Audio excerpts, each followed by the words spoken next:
আমাদের মধ্যে যারা বিত্তবান, প্রায় সকলেই বিত্তবান, এই অর্থে আমরা কি করি, বছরে একবার আল্লাহ রাব্বুল আলামিনের নির্দেশনা অনুযায়ী যাকাত প্রদান করি, তাই তো? কিন্তু যে বিষয়টা আমি আলোচনা করা, আপনাদের সাথে শেয়ার করা অত্যন্ত প্রয়োজন মনে করছি, সেটা হলো এই, যেই উদ্দেশ্যে মহান রাব্বুল আলামিন ইসলামের গুরুত্বপূর্ণ এই বিধানটা, নামাজ, সাওম, হজ এবং ঈমানের পাশাপাশি আরেকটা গুরুত্বপূর্ণ মৌলিক ইবাদত হিসাবে যেই যাকাতকে আল্লাহ রাব্বুল আলামিন আমাদের জন্য ফরজ করেছেন, সেই যাকাত আমরা যে পদ্ধতিতে দিয়ে থাকি, এই পদ্ধতিটা কি সঠিক? আমরা কি একবারও একটু ভেবে দেখেছি যে রাসূলুল্লাহ সাল্লাল্লাহু আলাইহি ওয়াসাল্লাম অথবা তার রেখে যাওয়া আদর্শের অনুসারী সাহাবীগণ তারা কোন পদ্ধতিতে এই যাকাতটাকে আদায় করতেন? আমরা কেন সেই পদ্ধতিতে ফিরে যাই না? ভুল মানুষের থাকতেই পারে, আমরা আরও অসংখ্য ভুলের মধ্যে ডুবে আছি, সন্দেহ নাই, কিন্তু এই ভুল থেকে শুধরাবার বিবেকটুকু কি আমাদের একটু কাজে লাগতে পারে না? আমি এই প্রসঙ্গটা আপনাদের সামনে আজকে আলোচনা করব বলে চিন্তা করে এসেছি। সম্মানিত ভাই ও বোনেরা, খুতবার শুরুতে কোরআনুল হাকিমের একটা আয়াতটা হচ্ছে সূরা আত-তাওবার 103 নম্বর আয়াত। আমি আয়াতের নাম্বার এই জন্য বলে দিলাম, আপনি যাতে জুমার পরে বাসায় গিয়ে ইচ্ছে করলে আবার এটাকে নিজে দেখতে পারেন। সূরা আত-তাওবা 103 নম্বর আয়াত। আল্লাহ রাব্বুল আলামিন তার প্রিয় হাবিবকে রাসূলুল্লাহ সাল্লাল্লাহু আলাইহি ওয়াসাল্লামকে আদেশ করছেন, কি বলছেন? খুয মিন আমওয়ালিহিম সাদাকাহ। মুফাসসিরিনে কেরাম সবাই একমত, এখানে সাদাকা মানে সাধারণ দান খয়রাত নয়, এখানে সাদাকা মানে সাধারণ দান খয়রাত নয়, এখানে সাদাকা মানে হচ্ছে যাকাত। আল্লাহ রাসূলকে যখন তিনি রাষ্ট্রের নায়ক, যখন তিনি রাষ্ট্রপ্রধান, যখন তিনি হেড অব দ্য স্টেট, তখন তাকে লক্ষ্য করে, তাকে সম্বোধন করে, তাকে আদেশ দিয়ে আল্লাহ বলছেন, খুয মিন আমওয়ালিহিম সাদাকা, তুমি ধনীদের মাল থেকে যাকাতগুলোকে কালেক্ট করো।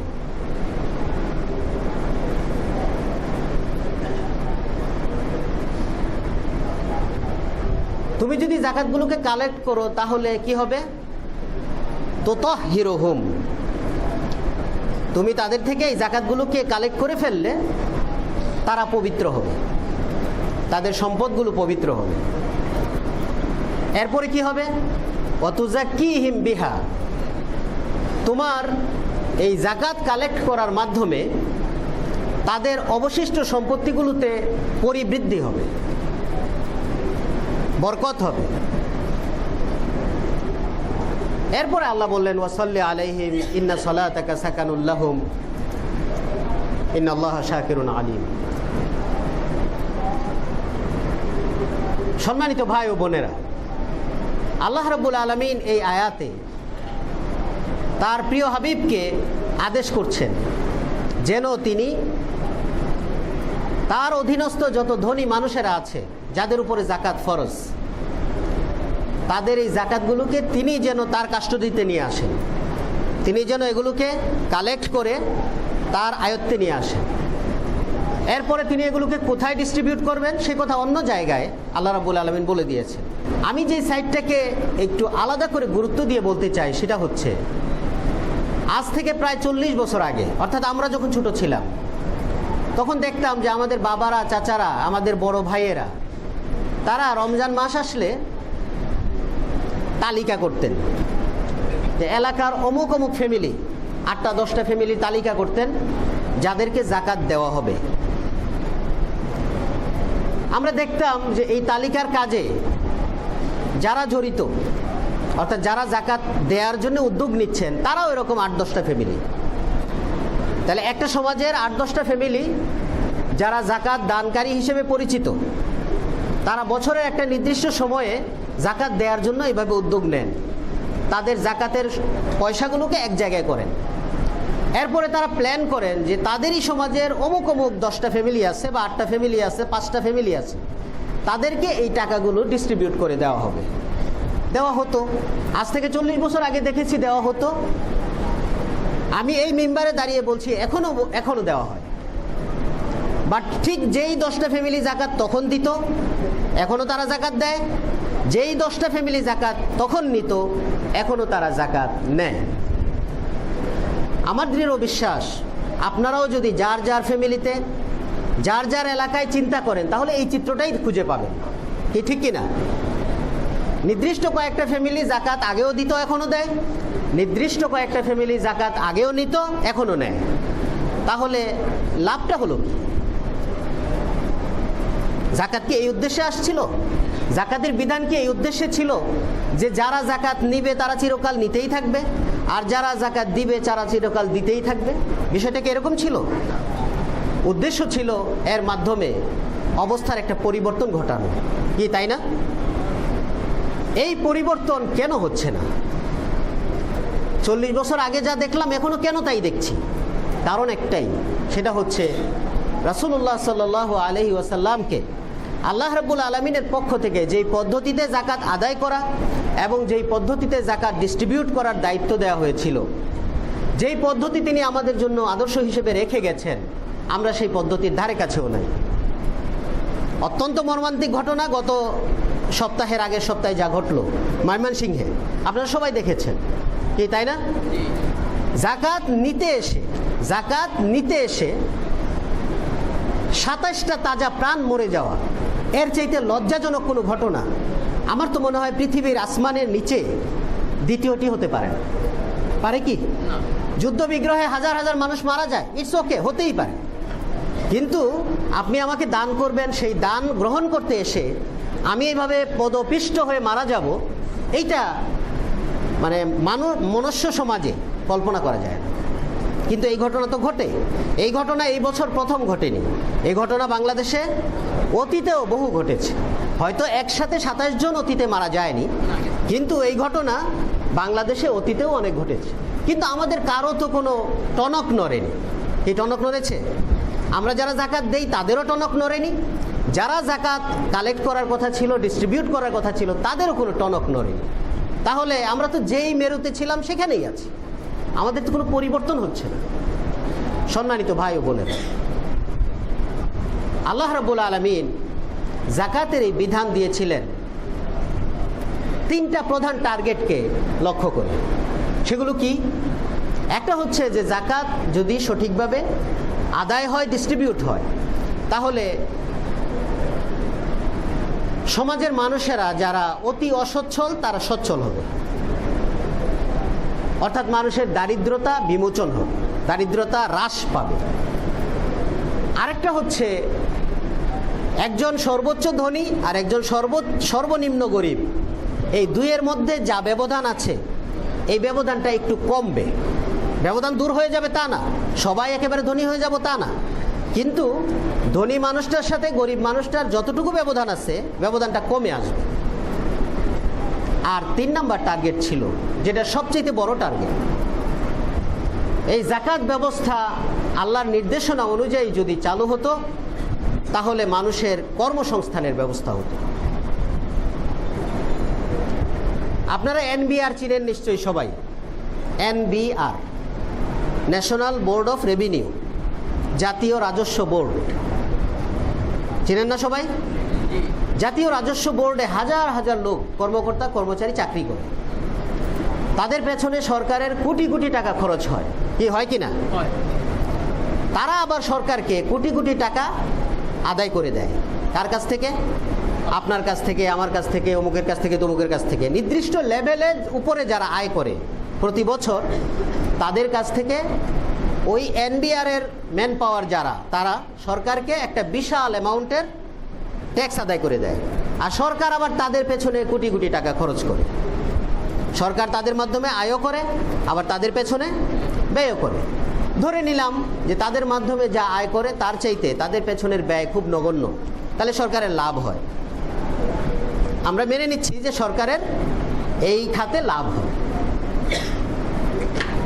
কিন্তু কোরআনের যে আয়াতটা আমি তিলাওয়াত করলাম আপনাদের সামনে, আল্লাহ রাসূলকে আল্লাহ নির্দেশ দিচ্ছেন, খুয মিন আমওয়ালিহিম সাদাকা, তুতাহহিরহুম ওয়া তুযাক্কিহিম বিহা, এটা যদি রাষ্ট্রের নায়ক করতেন তাহলে কি লস হয়ে যেত?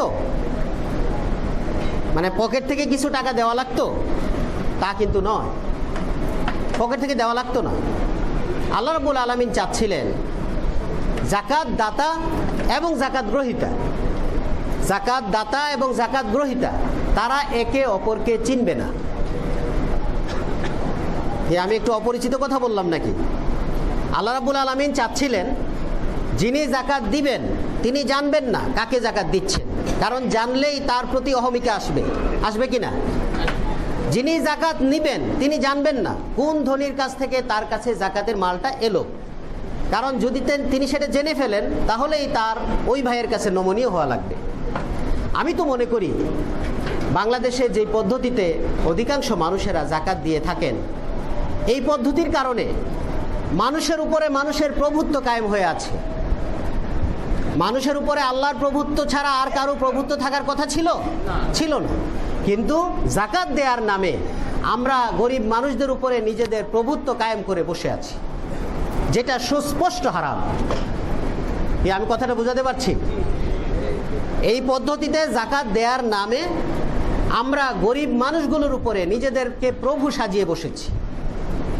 আমরা যখন তাদের সামনে দিয়ে হাঁটি, আমি যত বড় অপরাধী হই না কেন, সেই গরিবটা আমাকে সেলিউট দেয় কি না?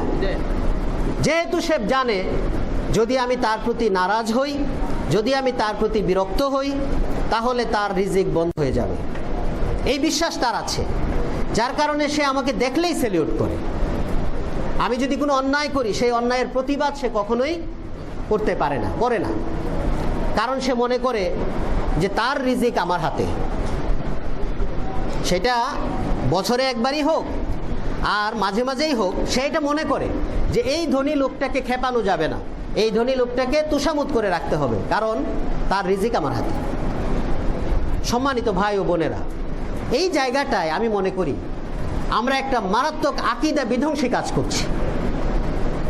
আল্লাহ রাব্বুল আলামিন চান শুধুমাত্র তারই প্রভুত্ব মানুষের মধ্যে কায়েম থাকুক, কিন্তু আমরা একে অপরের উপরে নিজেদেরকে প্রভু সাজিয়ে বসেছি, যা সুস্পষ্ট হারাম।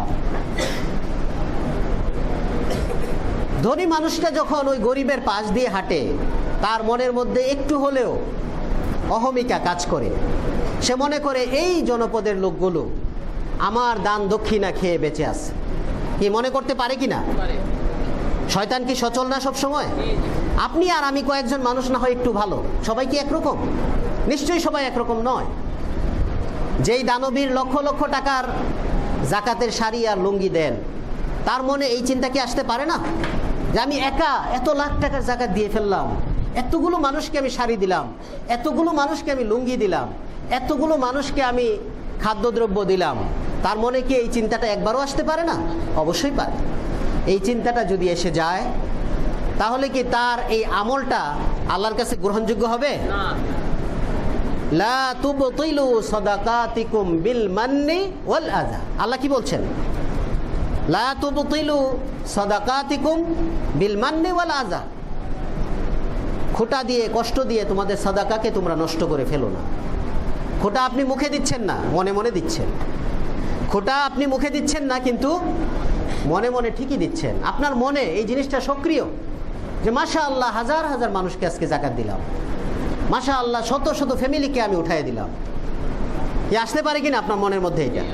আল্লাহ রাব্বুল আলামিন আপনার আমার সকলের দুর্বলতাগুলো জানেন নাকি জানেন না? ইয়ালামু মা ফিস সুদূর। আমাদের প্রত্যেকের অন্তরে কি কাজ করতেছে জানেন না তিনি? জানেন। আর জানেন বলেই যাকাত এর টোটাল ম্যানেজমেন্টটা তিনি দায়িত্ব দিয়েছেন একটা থার্ড পার্টিকে। যাকাত উত্তোলন এবং যাকাত বিতরণ টোটাল ম্যানেজমেন্টটা দায়িত্ব দিয়েছেন কাকে?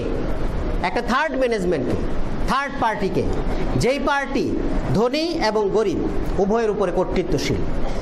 যেই পার্টিটা ধনী এবং গরিব উভয়ের উপরে কর্তৃত্বশীল। কিন্তু আমরা এখন নিজেরাই কর্তা হয়ে গেছি। আমি সম্পদশালী হয়ে গেছি, আমি হিসাব করি আমার এত টাকা, এত টাকাকে আমার সেক্রেটারিরে দিয়ে বিতরণের ব্যবস্থা করি, প্ল্যান করি, এতটা শাড়ি কিনলে এত টাকা যাবে, এতটা লুঙ্গি কিনলে এত টাকা যাবে। এরপরে আমি মাইকে অ্যানাউন্স করে দেই আগামী অমুক তারিখে আলহাজ অমুক অমুক কলেজের মাঠে জাকাতের শাড়ি এবং লুঙ্গি বিতরণ করবেন। এলাকার সব গরিবরা এসে হুমড়ি খেয়ে পড়ে, যেহেতু তাদের প্রয়োজন তারা আসবে। আর তখন পদপিষ্ট হয়ে কয়েকজন মারা যায়। কি এই না ঘটনা? এটাই হচ্ছে। ময়মনসিংহেরটা একটু হাইলাইট হয়েছে বেশি, কিন্তু শুধু ময়মনসিংহে নয়, দেশের আনাচে কানাচে সর্বত্র এই ঘটনা ঘটতেছে। কি ঘটতেছে না সম্মানিত ভাই ও বোনেরা? তাই আমাদের একটু ভাবা দরকার। এইটা নিঃসন্দেহে আল্লাহ রাব্বুল আলামিনের প্রবর্তিত কোনো বিধান হতে পারে না। যেই বিধানে একটা না খাওয়া মানুষ সাহায্য নিতে এসে মারা যাবে, এরকম ঘটনা আল্লাহ রাব্বুল আলামিনের দেয়া ইসলামের বিধান হতে পারে না। এজন্য আসুন আমরা প্রকৃত পন্থাটা কি, আল্লাহ রাব্বুল আলামিন কি চান, ইসলাম কোন পন্থায় আমাদেরকে যাকাত আদায় করতে বলেছে, সেই পন্থার দিকে ফিরে আসি। তা যদি ফিরে না আসি তাহলে যাকাত দিয়ে যাব ঠিকই, কিন্তু এর দ্বারা যা লাভ হওয়ার কথা তা তো হবেই না, বরং আমরা লসের শিকার হব। সম্মানিত উপস্থিতি, আমাদের দেশে ধনী মানুষের সংখ্যা কিন্তু আলহামদুলিল্লাহ কম নয়। কি কম নাকি? ধনী মানুষের সংখ্যা কম নয়। আমাদের সরকার যে খুব বুক ফুলিয়ে বলে, কথাটা মিছা নয়, মানুষের আয় বেড়েছে। হ্যাঁ, এটা ঠিক, হতদরিদ্র মানুষের কথা তারা একটু কম বলেন, তাদের পরিসংখ্যানটা ঠিক মতো আসে না। তো মানুষের আয় বেড়েছে, মানুষের বেড়েছে, কথাগুলো ঠিক, কিন্তু সেই মানুষগুলোর এই আয়টা, সেই মানুষগুলোর এই বাড়তি সম্পদগুলো, এটা কি প্রপার ইউটিলাইজ হচ্ছে? প্রপার ইউটিলাইজ হচ্ছে না। যদি হতো তাহলে দেশের চিত্র আরও ভিন্ন হয়ে যেত। সম্মানিত ভাই ও বোনেরা, আল্লাহ রাব্বুল আলামিন চাচ্ছিলেন যেই ধনীটা যাকাত দিবে সে চিনবে না কোন গরিবের কাছে তার যাকাতের মালটা গেল, আর যেই গরিবটা যাকাত নিবে সে জানবে না কোন ধনীর মালটা তার ঘরে এলো। ফলে একজন আরেকজনের কাছে অহংকারী হবে না, অহংকার করার সুযোগ থাকবে না, আর একজন আরেকজনের কাছে নমনীয় হীন দীন হওয়ারও কোনো কারণ থাকবে না। এটা কি ভালো ছিল না? এই উদ্দেশ্যেই থার্ড পার্টিকে আল্লাহ রাব্বুল আলামিন দায়িত্বটা দিলেন। সেই থার্ড পার্টিটা কে? থার্ড পার্টি হওয়ার তারাই বেশি উপযুক্ত যারা উভয়ের উপরে কর্তৃত্বশীল। আর উভয়ের উপরে কর্তৃত্বশীল কারা? সরকার প্রধান। উভয়ের উপরে কর্তৃত্বশীল হচ্ছে সরকার প্রধান। আল্লাহ রাব্বুল আলামিন সরকার প্রধানকে নির্দেশ করছেন কি? খুয মিন আমওয়ালিহিম সাদাকা। হে নবী, আপনি আপনার সমাজের যারা বিত্তবান তাদের মালের যাকাতগুলোকে কালেক্ট করুন। একটু আগে বলছিলাম এনবিআরের কথা। এনবিআরে হাজার হাজার লোক চাকরি করে, তাদের পেছনে সরকারের কোটি কোটি টাকা খরচ হয়, আবার তাদের মাধ্যমে সরকারের কোটি কোটি টাকা আয় হয়। কোনো মুসলিম গভর্নমেন্ট যদি যাকাতেরই ব্যবস্থাপনাটাকে সরকারিভাবে করে তাহলে তার ম্যান পাওয়ার লাগবে কি লাগবে না? লাগবে। এনবিআরে যে পরিমাণ লোক চাকরি করে তা দিয়ে হবে, নাকি তার চেয়ে কম লাগবে না বেশি লাগবে? কয় গুণ বেশি লাগতে পারে? আমি তো মনে করি মিনিমাম 10 গুণ মানুষ বেশি লাগবে। এনবিআরে যদি 10,000 লোক চাকরি করে তাহলে জাকাত বিভাগে চাকরি করতে হবে 1 লক্ষ লোকের। কারণ কি? কি কারণে আমি এভাবে ধারণাটা করলাম? ধারণা হচ্ছে এই জন্য, জাকাতের টোটাল ব্যবস্থাপনা যদি কোনো সরকারকে করতে হয় তাহলে দেশের টোটাল জনগোষ্ঠীর সম্পদের হিসেব রাখা লাগবে। ধনীদেরটারও রাখা লাগবে, যারা গরিব হতদরিদ্র তাদেরটারও রাখা লাগবে। আপনি হয়তো মনে মনে বলতেছেন ধনীদেরটার রাখবো তাদের থেকে আদায় করার জন্য, এটা ঠিক আছে, বাট গরিবদের সম্পদের হিসাব আবার রাখতে হবে কেন? না, রাখতে হবে। কার নিড কতটুকু, কার প্রয়োজন কতটুকু, সেটা কি আপনি জানতে হবে না? না জানলে আপনি তাকে কিসের ভিত্তিতে সহযোগিতাটা করবেন, কি জানতে হবে কি না? এই জন্য দেশের মানুষ যদি হয় 16 কোটি, তাহলে 16 কোটি মানুষেরই সম্পদের হিসাব রাখা লাগবে সরকারকে এই জাকাত ব্যবস্থা চালু করার জন্য। 16 কোটি মানুষের সম্পদের হিসাব রাখা কি চারটিখানি কথা? লক্ষ লক্ষ ম্যান পাওয়ার লাগবে এই কাজটা করার জন্য। এই মানুষগুলো তাহলে চাকরি করার সুযোগ পেল নাকি পেল না? এই লক্ষ লক্ষ মানুষ চাকরির ব্যবস্থা তাদের হলো। আপনি হয়তো বলবেন খতিব সাহেব বুকার রাজ্যে বাস করেন, কারণ লক্ষ লক্ষ মানুষকে রাতারাতি চাকরি দিয়ে ফেললাম, বেতন দিব কোত্থেকে, এই চিন্তা আপনার মনে নিশ্চয়ই আসতেছে। আল্লাহ রাব্বুল আলামিন যিনি এই বিধানের দাতা, যিনি এই বিধান দাতা, তিনি কি এগুলো বুঝেন না? বুঝেন কি না? সেই জন্যে তিনি সেই ব্যবস্থা করেই দিয়েছেন। জাকাতের যে 8টা খাত, এগুলো নিয়ে বহু আলোচনা হয়েছে এই মেম্বার থেকে, আমার বিশ্বাস। জাকাতের যে 8টা খাত, তার মধ্যে 1 নম্বর খাত কি? ফুকারা। 2 নম্বর খাত কি? মাসাকিন, মিসকিন থেকে মাসাকিন। 3 নম্বর খাতটাই হচ্ছে ওয়াল আমিলিনা আলাইহা। দেখেন সিরিয়ালে 3 নম্বর, ইন্নামাস সাদাকাতু লিল ফুকারা ওয়াল মাসাকিন, এরপরেই হচ্ছে ওয়াল আমিলিনা আলাইহা, যারা জাকাত বিভাগের কর্মকর্তা কর্মচারী। আপনি একজন কোটিপতি, আমরা দৃঢ়ভাবে বিশ্বাস করি। আপনার ছেলে কোটিপতির ছেলে, বিবিএ এমবিএ পাশ করেছে, জাকাত বিভাগে চাকরি নিয়েছে, তার স্যালারি হচ্ছে 60,000 টাকা। এই 60,000 টাকা স্যালারি কোথা থেকে আসবে? ওই জাকাত বিভাগ থেকেই তার স্যালারি আসবে। আর সে কি জাকাত নিল নাকি তার কাজের পারিশ্রমিক নিল? তা জায়েজ আছে নাকি নাই? জায়েজ আছে। আল্লাহ রাব্বুল আলামিন যেখানে চোখে আঙ্গুল দিয়ে আমাদেরকে দেখিয়ে দিলেন যে তুমি লক্ষ লক্ষ মানুষের কর্মসংস্থানের ব্যবস্থা করতে পারো এই পদ্ধতিতে, তোমার রাষ্ট্রীয় কোষাগার থেকে 1 পয়সা খরচ করা লাগবে না, সবটা পয়সাই আসবে ওখান থেকে। এই কথা আল্লাহ কি শিখিয়ে দিয়েছেন না দেন নাই? তাহলে আমাদের বুঝতে অসুবিধাটা কোথায়, মানতে অসুবিধাটা কোথায়? সম্মানিত ভাই ও বোনেরা,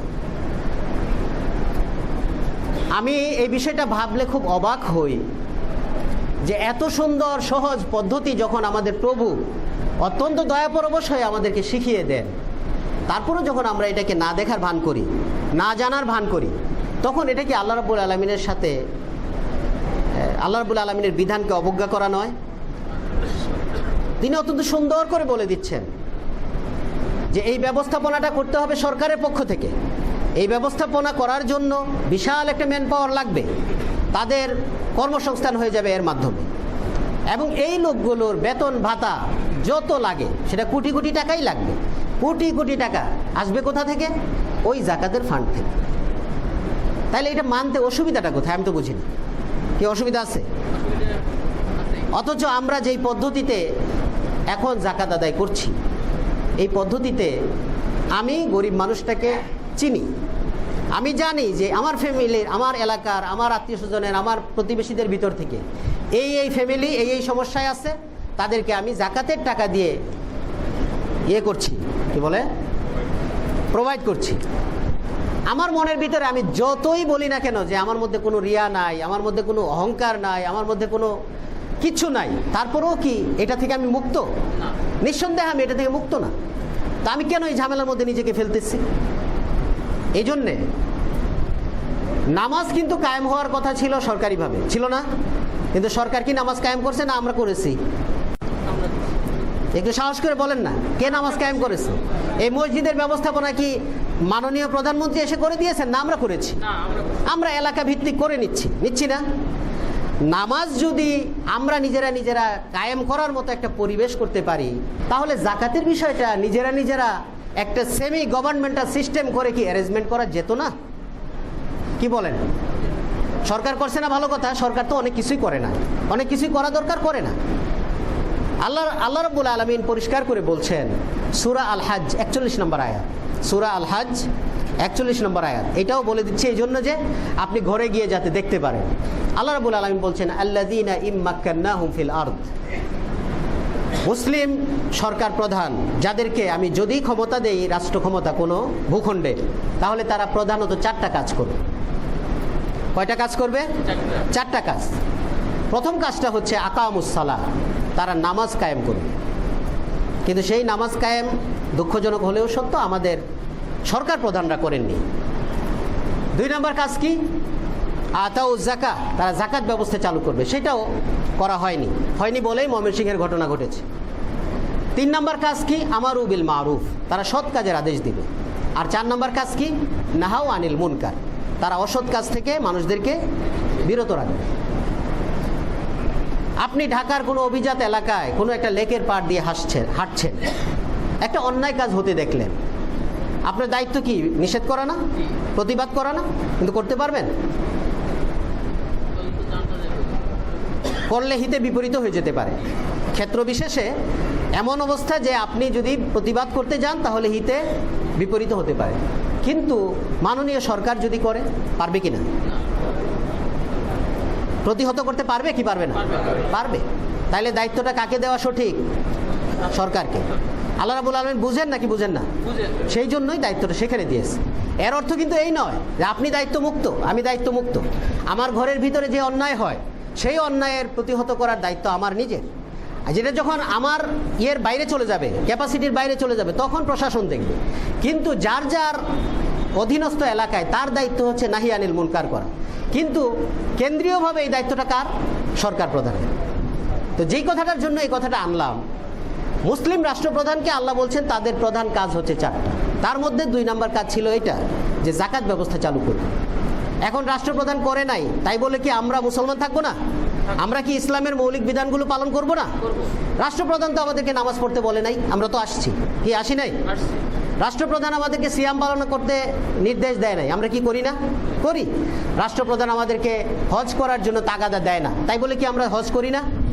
সবই যদি করি, তাহলে রাষ্ট্রপ্রধান জাকাত ব্যবস্থা চালু করে নাই, আল্লাহ যেভাবে করতে বলেছে সেভাবে, তাই বলে কি এটা চলবে না? এটা আমরা করব না? করব।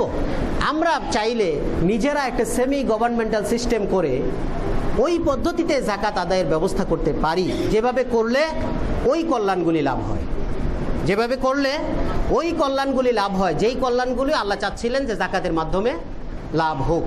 কি পারি কি না? একটা মহল্লার 10টা ফ্যামিলি আছে যারা জাকাত দেয়, প্রত্যেকের জাকাত যদি হয় 10,000 টাকা করে, 10টা ফ্যামিলি জাকাতকে একসাথে আনলে কত হয়? 1 লক্ষ টাকা হয়, হয় না? 10,000 10,000 করে 10টা ফ্যামিলির জাকাতকে একসাথে করলে কত হয়? 1 লক্ষ টাকা হয়। ধরে নিলাম যে ওই মহল্লার ভিতরেই 5টা ফ্যামিলি আছে যারা জাকাত নেওয়ার মতো।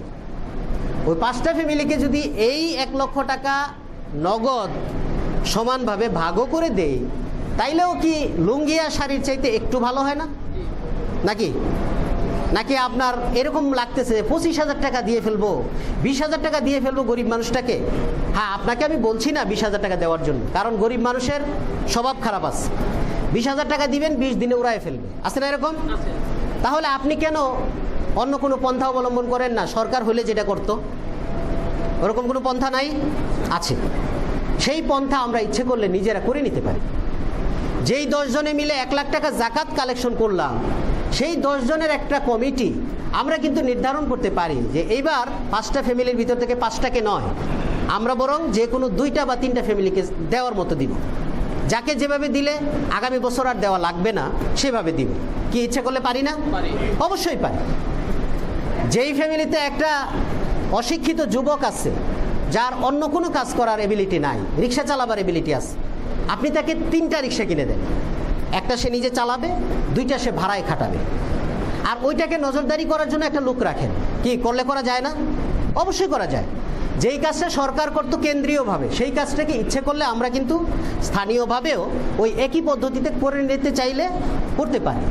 আসলে হচ্ছে আমাদের সদিচ্ছার অভাব। সম্মানিত উপস্থিতি, তো যেই জিনিসটা বলার জন্য আমি এই কথা এতক্ষণ ধরে বলার চেষ্টা করলাম, সম্মানিত ভাই, আল্লাহ রাব্বুল আলামিন শুধু দান করার জন্য দান, এই জন্য জাকাতের বিধান দেননি।